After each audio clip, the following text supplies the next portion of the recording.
Baseball fans, it is time once again for another episode of Planes, Trains, Buses, and Ballparks.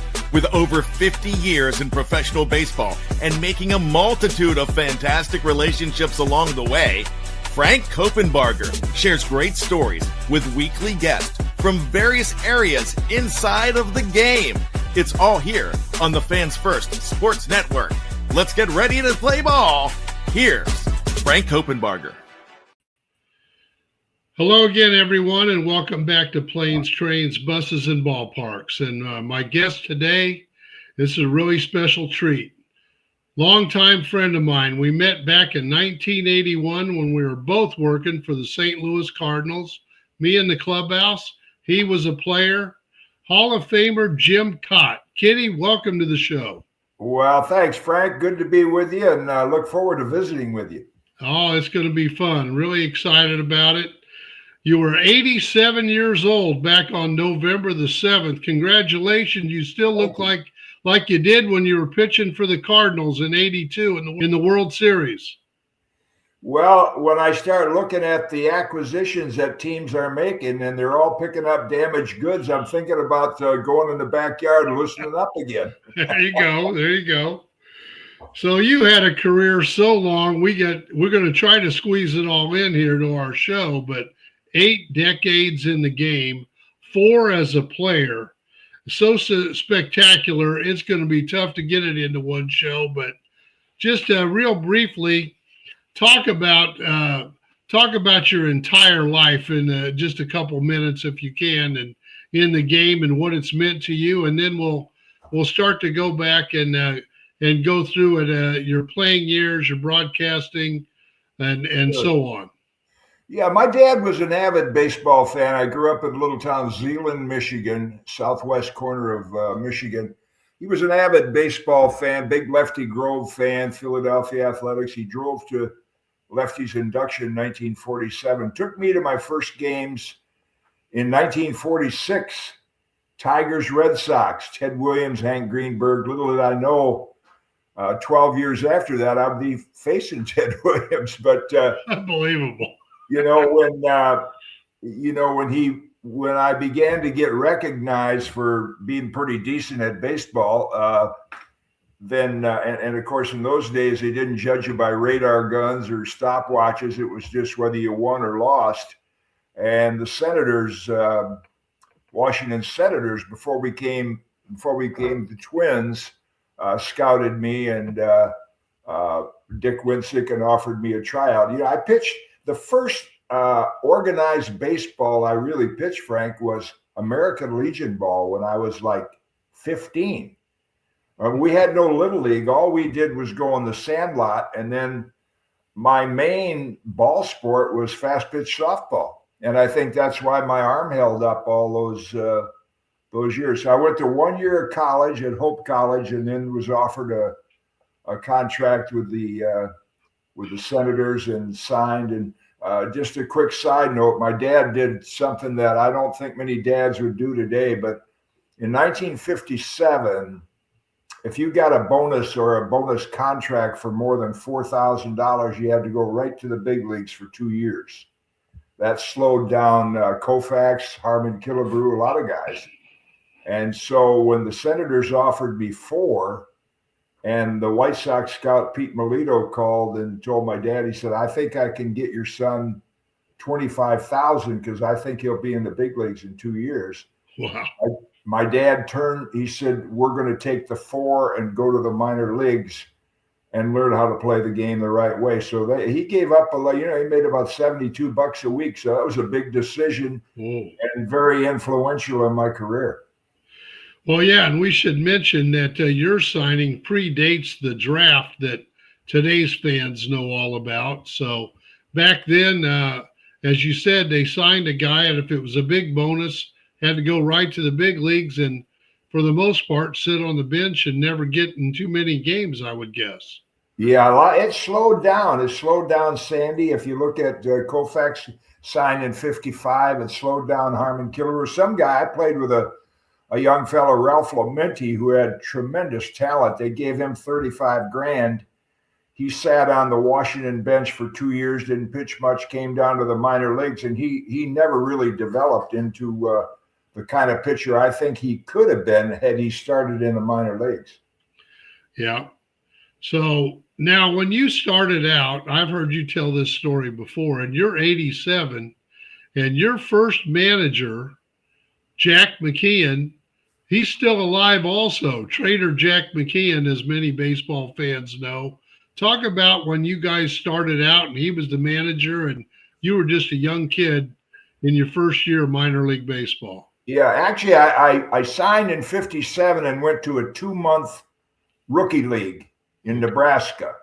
And then at the end of that year, I didn't do real well. Won 5, lost 6. I had some really good games, and then I got hammered, which was a new experience for a kid when he signs and comes out of 1 year of college. And so that manager said to me, "Kid, if you come up with a fastball, you got a chance." Because I was like 6'3", 180, but kind of gangly like Marmaduke. Well, then the next year, I pitched in Missoula for McKeon. Just a side story, about a month ago, I was inducted into the New York State Baseball Hall of Fame. And Jack flew up. He's 95 now. He flew up, and there we're sitting at the table with Bob Costas and Jack, and we're telling these stories about 1958. We're not there, but what Jack did for me, I started out the year 1-4, and this is Class C ball. That's when they had D, C, B, A, AA, AAA. And I thought, well, one more bad start, I'm going home. So Jack called me over. He could sense I was pretty frustrated, and he said, "Kid, you're going to pitch in the big leagues." He said, "You're going to start for me every 4 days. You may pitch a little in between because we only had 7 pitchers. Compare that to today when teams are actually required to carry 14 pitchers." So sure enough, I went from 1-4 to 16-9, and I really led the league in about every category. But what he would do if I had a couple men on in the 6th inning, tight situation, he might spit a little tobacco juice at my shoes, flip me the ball, and say, "Well, kid, you got into it. Figure out a way to get out of it." That's great. That's really how we learned to pitch. It's kind of sad that today's young pitchers in the minors, they never get a chance to pitch out of trouble. You know, they just little trouble they take about and bring somebody new in. Well, before the game ever starts, they've already decided how long they're going to go, how many pitches they're going to throw, and the game is irrelevant. It doesn't matter the score, the situation, or anything. Right. So, Jack McKeon, first of all, not too many people that are 87 years old have a manager that's still alive, but you do. Yeah. And secondly, Jack McKeon certainly knew what he was talking about. 25 years as a major league player, which is an incredible stat. Only Nolan Ryan and Tommy John have more. 283 wins, 3 times an All-Star, and 16 consecutive Golden Gloves. That's just scratching the surface, but those are like the big highlights. But Kitty, talk about when you got to the big leagues. How old were you? And you were with the Twins at that point, or Washington? I got called up. You know, I should never have been called up when I was. That was August 2nd of 1959. I was pitching in Chattanooga, and earlier that year I set the Southern Association strikeout record. I struck out 19.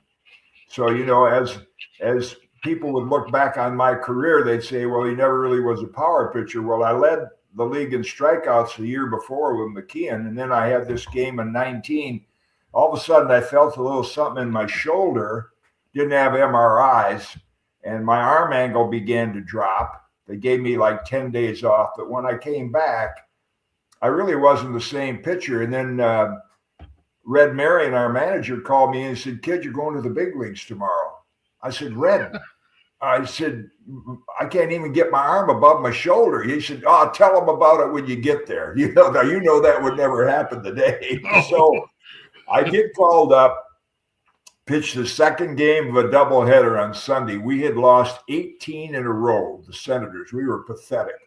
In the old clubhouse in Chicago was above the third base dugout up a flight of stairs. So I was waiting there for the first game to end, nervous, obviously. And then on my way down the steps to go warm up, the team's coming up.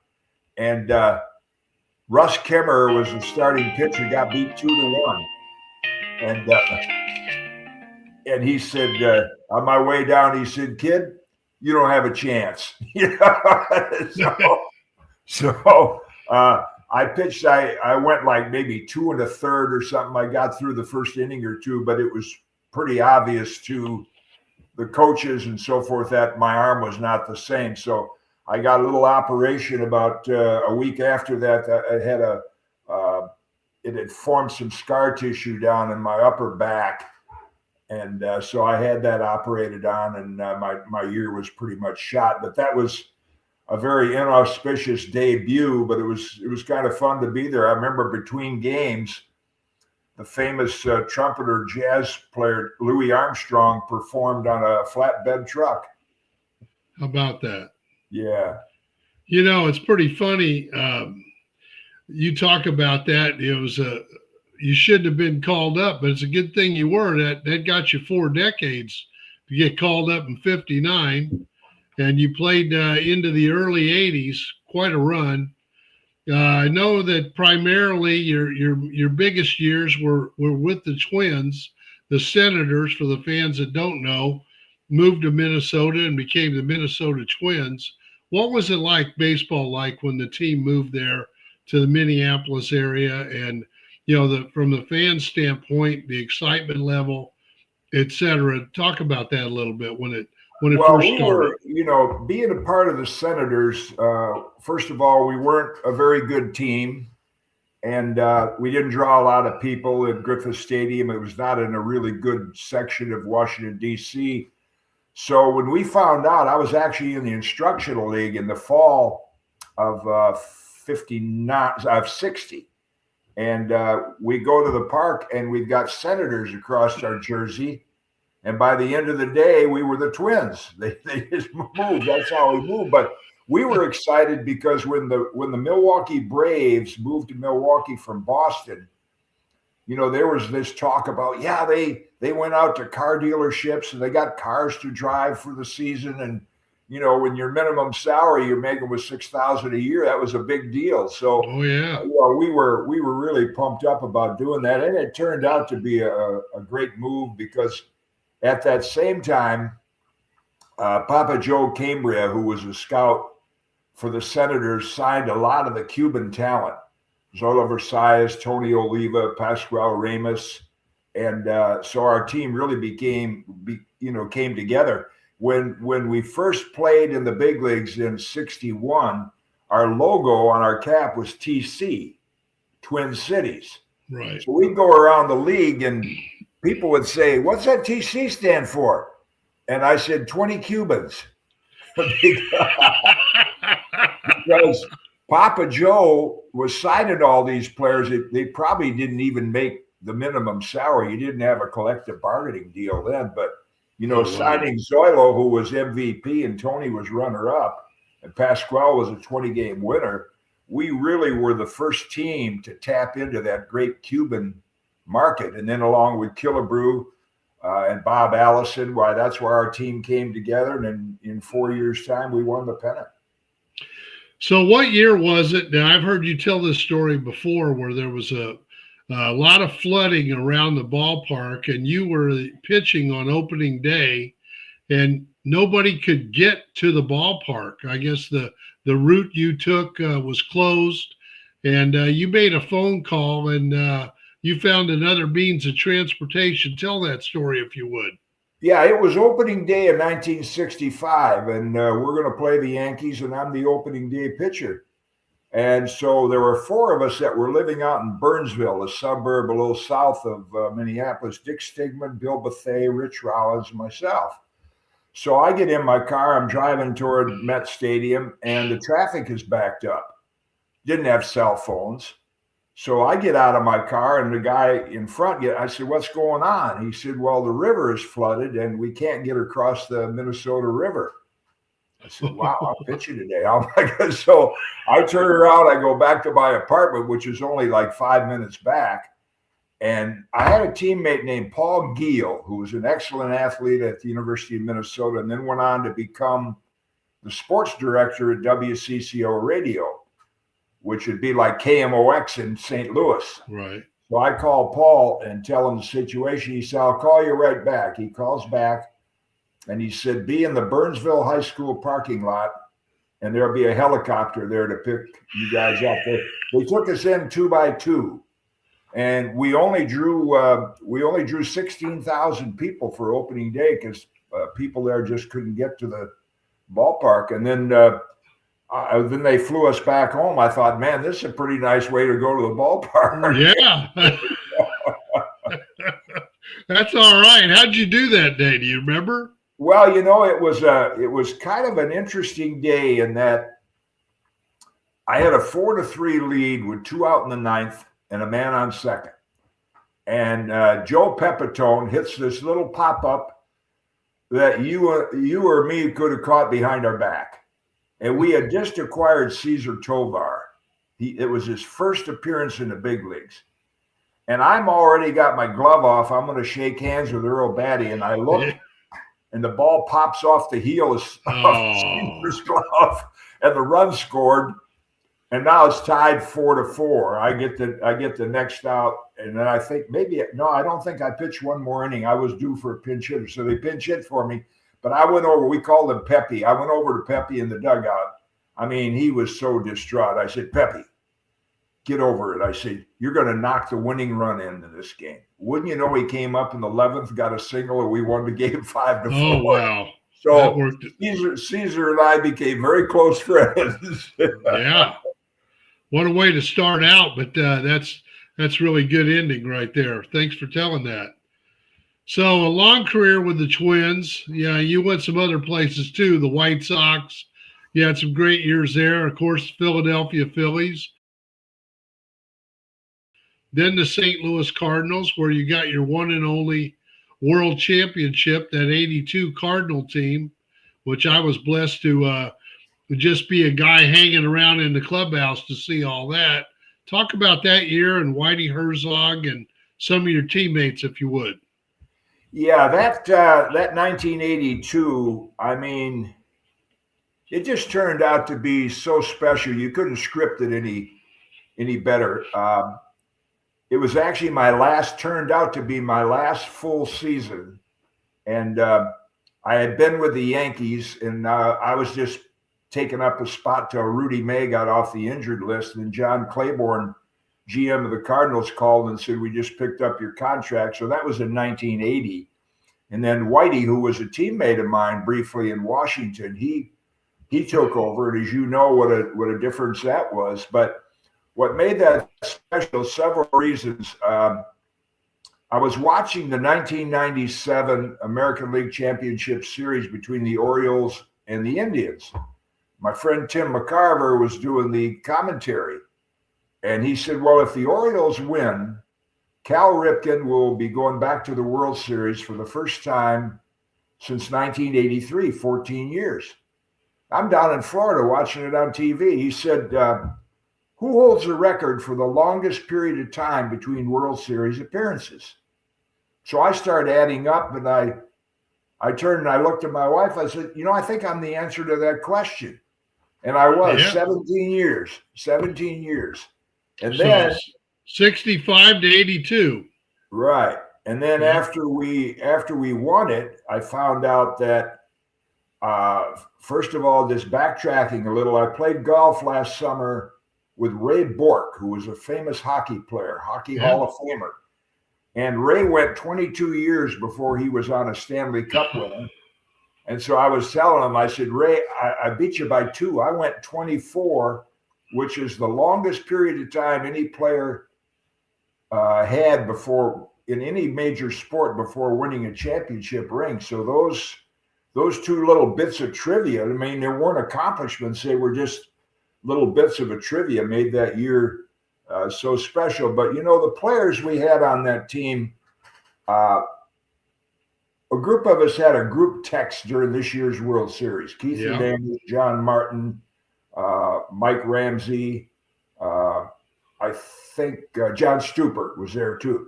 Yeah. And the more I looked at the series, I was telling the guys, individually, we probably wouldn't match up with some of those teams, but I would take that team and play those guys any day of the week because we just had that chemistry. We hit 67 home runs as a team. We stole 200 bases. We had a great infield with Ken Oberkfell, Ozzie, Tommy Herr, Keith Hernandez, Gold Glovers. George Hendrick probably was the best right fielder in the league that year. They had Willie McGee and Lonnie Smith. Lonnie Smith, if fans remember him, kind of gets a bad rap because they think he was a bad fielder. Well, I was Lonnie's teammate in Philadelphia before we went to St. Louis. And Danny Ozark, without thinking, one day, Lonnie always played center field. So opening day is 77, he puts Lonnie in right field. Never played right field before. So, when a right-hand hitter hits the ball to right field, it has that slice spin to it. Right. So Lonnie misjudged like 3 balls and says, man, this guy's a butcher in the outfield. But and it's stuck ever since, yeah. Right, but fast forward to 82, what he did for that team, and Dick Moss, his agent, asked me if I'd go testify, if necessary, at an arbitration hearing as to what he did defensively. Because in St. Louis, on the AstroTurf, that game played fast. Oh, yeah. So a hitter would hit a ball down the left field line. Lonnie would get over to the line, cut it off, and get it into second to hold that batter to a single instead of a double plays in order. And then with that infield we had, bingo, all of a sudden, sometimes it turned into a double play. So he played a great left field. And then, of course, we didn't have Cy Young starters, but we had good starters. But the big thing we had is Bruce Sutter at the end of the game. Yeah, no doubt.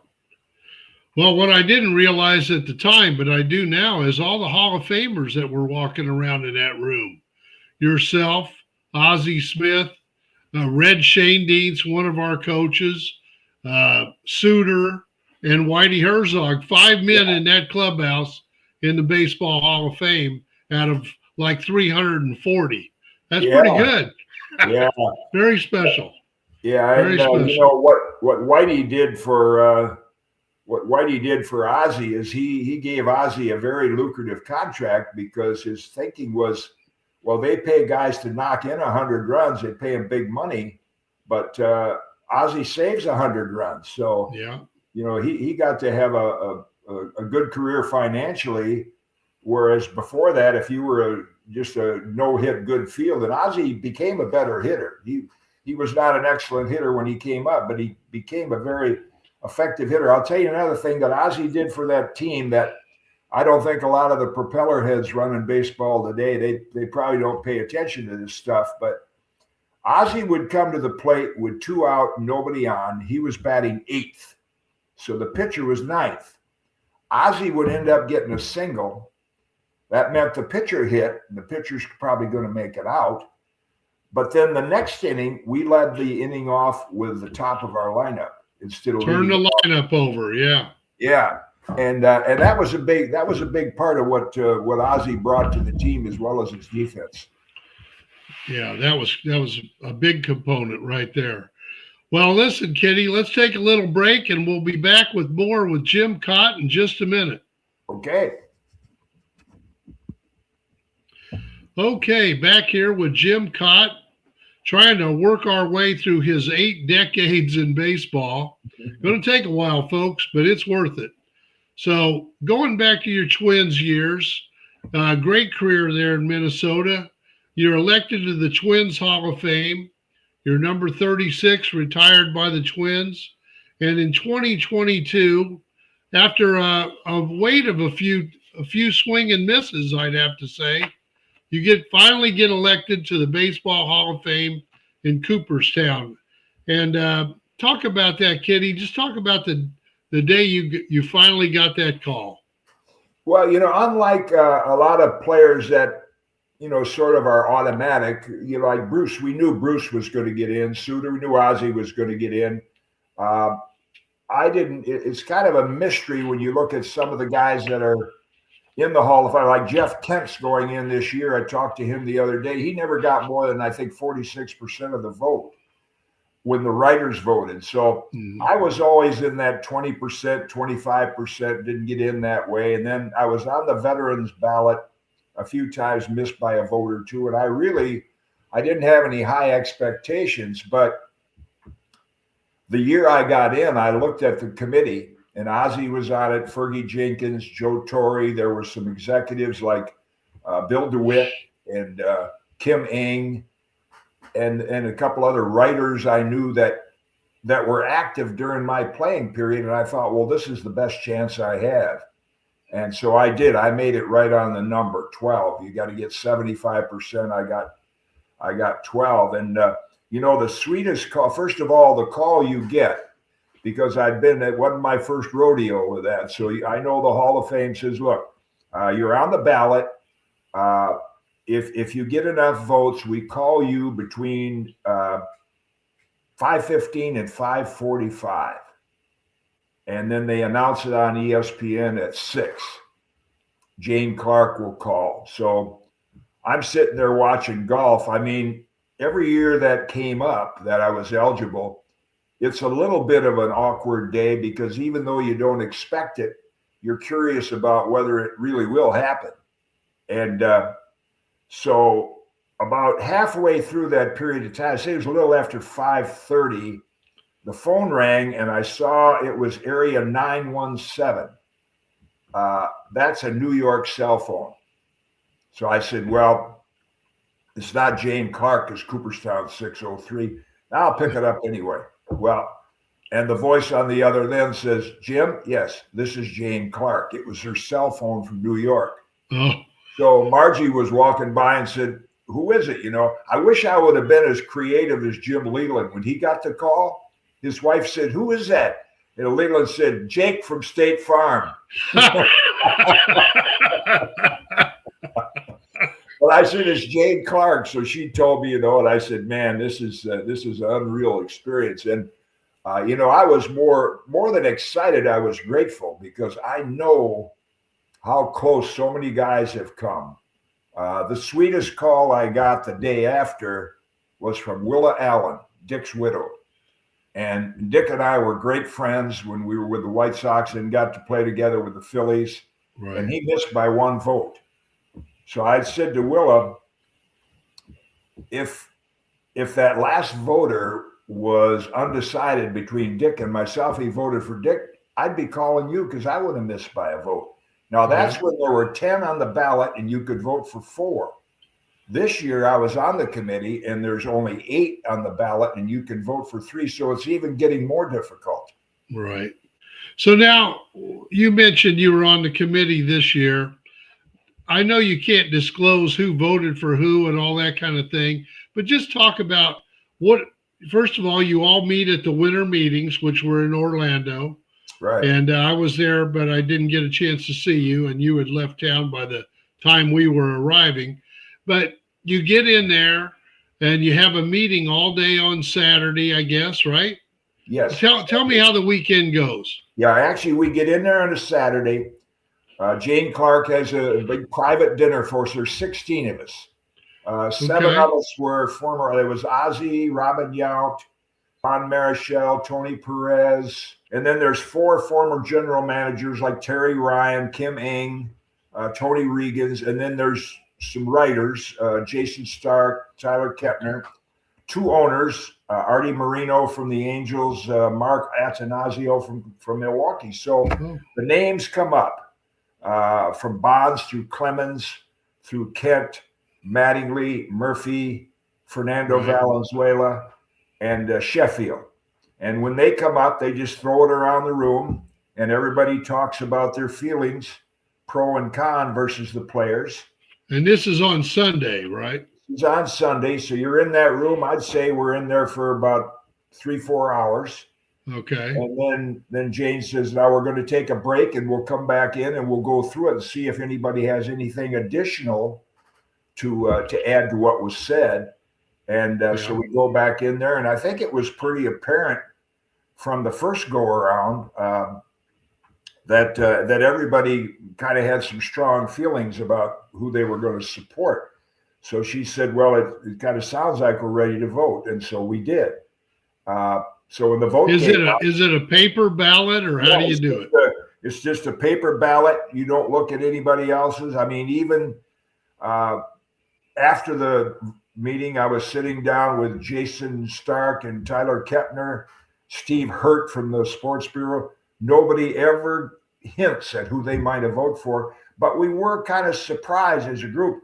We thought that Jeff Kent was going to have an excellent chance when they began to mention all of the hitting stats, right? That he was the all-time best in the history of the game in terms of batting average, RBIs, blah, blah, blah. And of course, some people will say, well, he hit beyond Barry Bonds because Bonds walked a lot. Well, yeah, but you still had to swing the bat and knock him in. Got to hit it. Yeah. But the surprising thing was that Don Mattingly and Dale Murphy did not get more than 6 votes. Carlos Delgado got 9, and there was a lot of I think it really opened a lot of our eyes as to what a great career he had, and he was very active off the field in good activities. So I think the thing with Murph, and it came up with the way I looked at things, is that home runs, slugging average, offensive statistics seem to carry the day and get guys into the Hall of Fame. Yeah. But I hope the day comes when complete baseball players like Keith Hernandez, Don Mattingly, Dale Murphy, Dwight Evans from the Red Sox, when you look at those guys, their statistics, they don't have the slugging numbers of some of the other guys, but in like Ozzy's case, these are guys that save runs as well as knock in runs. But I think in particular, first basemen that aren't the prototype power guy, 30 home runs, 100 RBIs, they have a more difficult time. The good news for Don Mattingly, Dale Murphy, and Carlos Delgado is in 3 years, they'll be back on the ballot in all probability. The guys that got fewer than 5 votes, Sheffield, Clemens, Bonds, and Fernando, they'll have to wait 6 years. So that'll open up, and the fact those 4 plus Kent getting in, that'll open up 5 new spots on the ballot in 2028. Oh, okay. It was the most democratic process that I've been a part of. I mean, it gave everybody from all walks of baseball a chance to voice their opinion. It was a very orderly meeting. Anybody starts talking over somebody, Jane interrupts. Oops, you wait till he's finished before you jump in. And so it was really fun to be a part of. That's quite an experience, and thanks for giving us a little peek inside what goes on. And we read about it, we hear about it, but to try to get a visual of what it must look like in there, I really appreciate that. So going on with your great career, after you finished playing, you were pitching coach for Pete Rose with the Reds when he was he still player manager then? Yeah, he was player manager. Player manager. And he had always told you if he was ever manager, he wanted you to be a pitching coach for him. And sure enough, you were. Talk about that experience a little. Well, when I was pitching I think I was pitching for the Phillies, and he was still with the Reds. And, he wasn't as good a hitter right-handed as left-handed. So he was, I had a little bit of an advantage there being a left-hand pitcher. But what he would do when he grounded out, when he rounded first and headed toward the third base dugout, he liked to run over the mound and make the pitcher move, kind of like he was intimidating. So I had heard about that. So Pete grounds out and he's making his turn and he comes toward the mound and I start moving this way and that way. I made him go around me. And he turned around and looked at me with that grin on his face, So he goes to tell Henry King, the batting practice pitcher. I don't know if you ever crossed paths with Henry. Oh, Hank, yeah. He was Hank, with us. yeah. So he goes to Hank and he said, "Hey, if I ever get a managing job, I want him to be my pitching coach." There you So go. in '84, I'm driving to the races with a buddy of mine at Saratoga that comes over the radio. Pete Rose, player manager. I said, "Well, I'm going to get a call tomorrow." He probably tells 50 people that. I said, "No, I'll get a call." So sure enough, he gave me a call, wanted me to be his coach. And I said, "Now look, before I take the job, I've got a lot of strong ideas on pitching. And if you don't agree with them, you don't want me there." And if you know Pete, he had a few little expletive laced comments about not knowing anything about pitching, but I know hitting. You got the pitchers, you do anything you want with them. So coaching the pitchers that year was a breeze, because he would listen to me. Let you run it. Yeah. Yeah, he would let me run it. But he said, I even want you to take them out. I said, "Pete, I won't do that." Like I said, and here's why. I said, "You're playing first base and the pitcher's so, but I think it's time to make a move." And I go out there and we lose the game. If that happens too often, you're going to get fired. So I said, "I'll do anything and I'll make suggestions, but you take them out." Like one game, Tommy Browning had a shutout for 7 innings against the Dodgers. And the leadoff hitter in the 8th inning was Pedro Guerrero, power hitting first baseman. And this is a 1-run game. So I said, "Pete, I think you ought to take him out and bring in Ted Power." Pete looks at me, "Well, he's got a shutout going." I said, "I know, but he's pitched a perfect game. He's a rookie. And if Guerrero gets a hit, or you're going to take him out anyway. So why not take him out of the game when he feels good about himself? He could get a win. He's not going to get a loss. But if he stays in, gives up a home run, then you take him out. It's like, a no decision." So Things like that, he would listen to me. So he left him in, or he took him out and Power went in. We ended up winning the game. So, you had the feeling as a coach, instead of just being your manager's buddy, you really had a chance to influence what went on in the game. So let me ask you this. When he's standing out there playing first base, because there was no DH in the National League in those days, or he probably would have DH'd a lot, I guess, as a manager. It just would have been easier. But when he's playing first base and you're the pitching coach, if you felt like it was time to take the pitcher out, did you give him a little look or a little signal, or did he ever do that to you in the dugout and kind of communicate back and forth when the game was going on? How'd that work? Well, if he was playing that day and the pitcher started running into trouble, I already, I had the authority. I would call down to the bullpen. Get guys warming up, yeah. Get guys warming up. And then if he wanted to make the move, it was up to him. The only time I ever went to the mound for a pitcher is to buy time for the reliever to warm up. Okay. And so Joe Morgan was doing TV then, and one day the starter was in a little trouble, and he said, "Well, I'm surprised the pitching coach doesn't go out to the mound and talk to him." So I saw Joe a few days later, and it wasn't mean. I mean, we really did not like each other when he played against you. He wanted to step out of the box on me because I used that quick motion. And then later we became really good friends. But I said, "Joe, you're in the batter's box with the bases loaded, and the count goes to 3-1, and all of a sudden the hitting coach calls you out of the box, and he wants to tell you some things. What do you want to do? You want to pop it one, right?" I said, "Well, everybody wants to run out and tell the pitchers what to do, even though they never pitched." Right. So I said, my theory was, if I have prepared the pitcher to go out there and do what he should do, but it's not working, we're going to take him out and bring a new one. I'm not going to, when the game starts, coaching stops. So Pete liked that. So I went out one day to Mark Jay Tibbs. He was getting knocked out. I said, "Tibbs, you know why I'm here." I said, "It's a little bit of a rough day. We got to give Joe Price or whoever it was a little time to get warmed up." They understood it. Yeah. All right. So you mentioned television. So let's go to the broadcasting section of your long career. And I'm just going to list all these things because we certainly don't have time to elaborate on all of them. But Good Morning America, you were the baseball, correspondent for Good Morning America. the Yankees in 86, and then again in 95 to 06. Minnesota Twins broadcaster 88 to 93. NBC in 1986.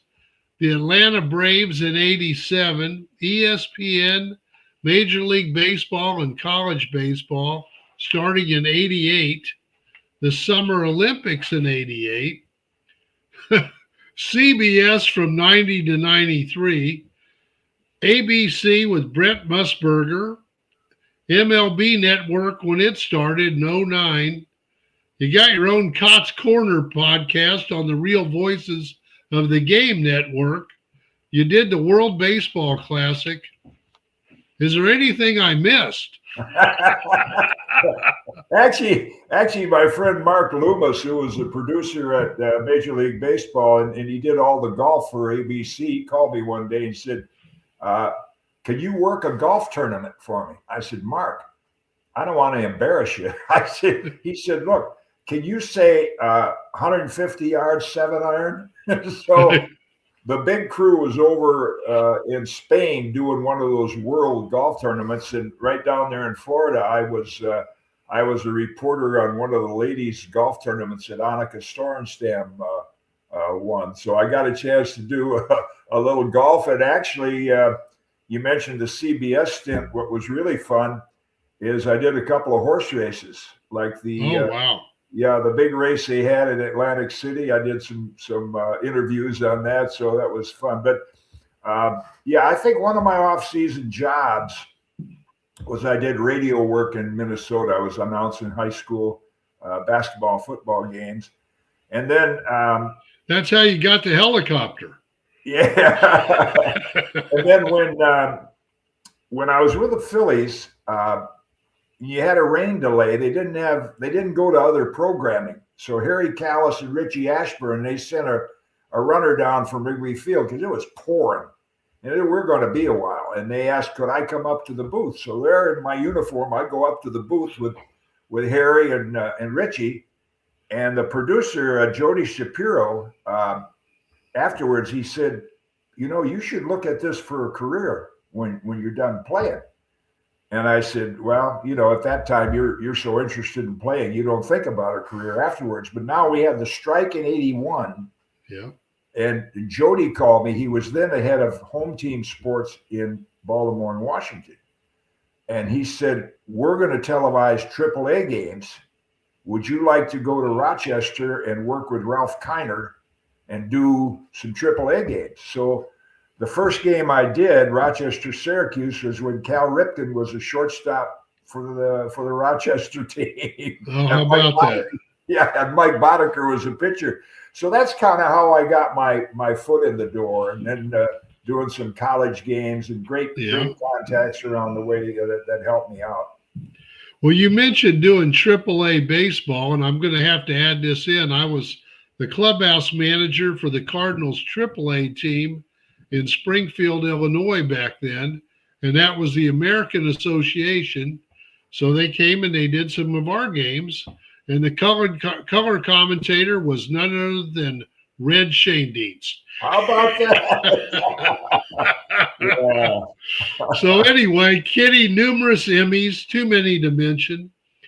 You've also authored 2 books, Still Pitching and Good as Gold, My 8 Decades in Baseball. You have had some kind of life, my friend. I'm very fortunate. Working with Bob Costas, Dick Enberg helped me so much, Dick Stockton. And when the game started to become a science project, I lost a little interest in it. I didn't have the same passion for it. And Bob said, stay with me through 2020 at least, because he said, then your career would have covered it. It's not like I did it for 80 years, but my career would have touched on 8 decades. So I did that. But once I could not tell stories and I had to say this guy's launch angle and exit velocity, I said, no, it's even like on another note I just read where Major League Baseball is going to take over the technology in the minor leagues so that every team uses the same information. Well, that's not right. If this team knows things a little better than that team, they ought to be rewarded for it. So Right. yeah, I really enjoyed my time in the game, and what I do now, I enjoy what we're doing. Kind of reflect on what went on, and I enjoy that. But as far as the game on the field today, I get frustrated watching it because I think they've lost so many of the real simple fundamental things that make a good baseball player and a good team. So you mentioned doing the broadcast for a golf tournament, and you kind of poked fun at yourself like you don't know anything about golf, but I know you know a lot about golf.